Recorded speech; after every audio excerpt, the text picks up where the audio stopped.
The Honourable Minister Foster Cummings, Minister of Youth Development and National Service, His Eminence Patriarch Wayne Jones, His Eminence Deputy Patriarch Patrick Brown, Chairman His Grace Archbishop William Leon John, Archbishops of the Spiritual Baptist Faith and other members of the clergy, Dr. Jerome Tiloksing, founder of International Men's Day, other distinguished speakers, Dr. Fama Dial Singh, Dr. Oscar Noel Ocho, Dr. Robert Fraser, Dr. Noel Professor Richards, Shepherd Ayodike, participants.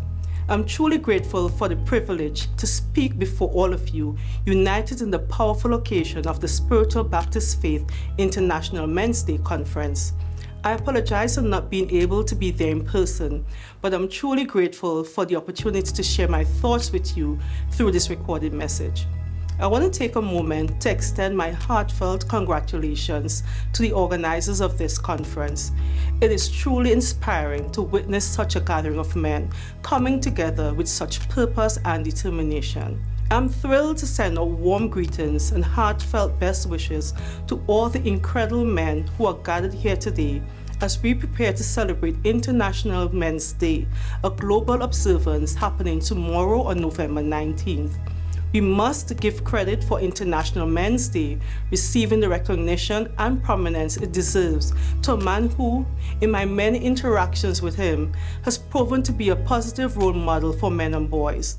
Dr. Jerome Tiloksing is a proud son of the soil, a father, and a prominent educator who advocated for men to be rightfully given their day of recognition.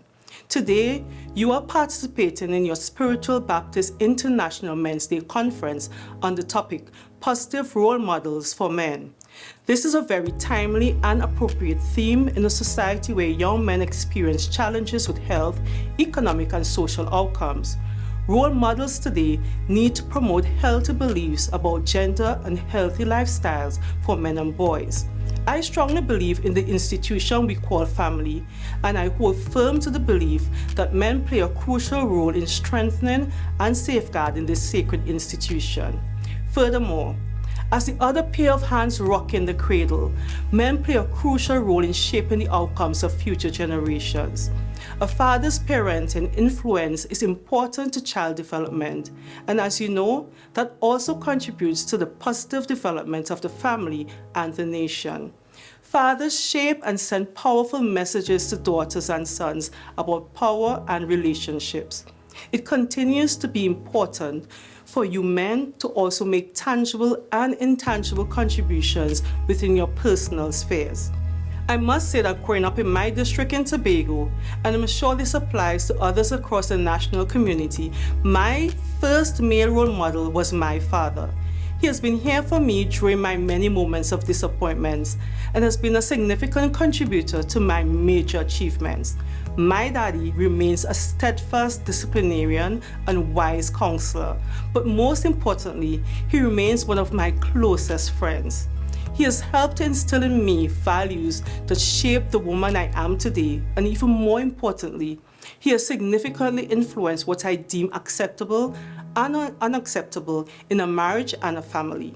In today's evolving world, where we confront many social and economic challenges, it is imperative that we continue to create avenues and opportunities for men to learn, grow, and evolve, even as we advocate for gender equality.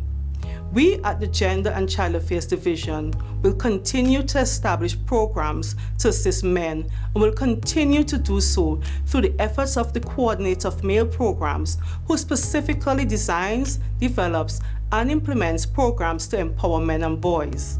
We have been rolling out the Barbershop Initiative, which provides a safe space for men and boys to confront issues affecting them while discussing so-called taboo topics in an effort to educate, empower, and transform thought processes. Through a men's health fair held in collaboration with the Northwest Regional Health Authority, we have been normalizing men's physical and mental health as a priority. We encourage men and boys to live a healthy lifestyle, which should also lead to the creation of healthy and strong families and communities across Trinidad and Tobago. It begins with small positive actions. In this fiscal year, we intend to scale up Project Sarah in an effort to educate men on the risks of human trafficking. Project Sarah will be implemented in collaboration with the Counter-Trafficking Unit of the Ministry of National Security. Men in our country can also look forward to the launch of the Men's Bureau during this year's 16 Days of Activism. The Men's Bureau is the coordinating mechanism within the Gender Affairs Division to advance policy, programs, and projects to engage men and boys for gender equality and their empowerment. Gentlemen, it is important that you do not allow harmful gender beliefs to influence your ideals of manhood.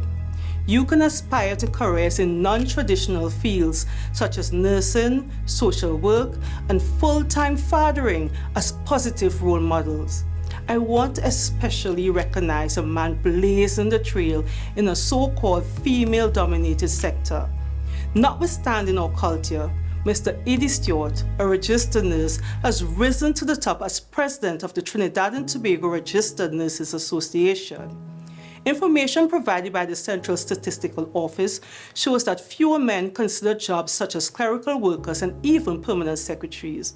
A gender-equal society means that men and boys can perform at the highest level in any job to express their full human potential.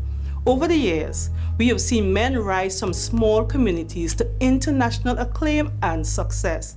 We have seen Brian Lara become the world record holder for the highest test score of 400 not out and the highest first-class individual cricket score of 501. In recent months, we have seen our very own Dennis Francis become the chair of the 78th session of the United Nations General Assembly in New York, and Tobago-born international actor and producer Winston Duke in Black Panther.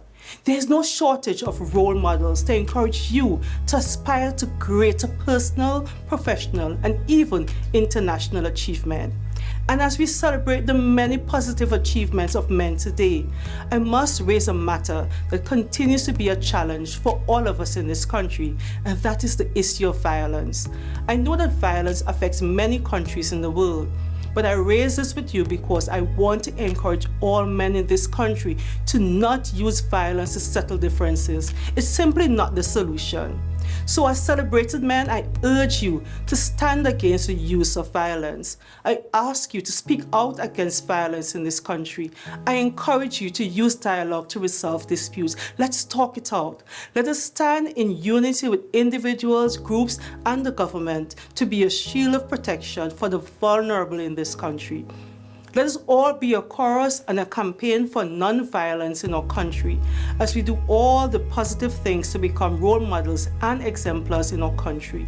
You must aspire to be a mentor and help create a more peaceful nation, and it must start from within your own home and community. Once again, I wish all men a happy International Men's Day 2023.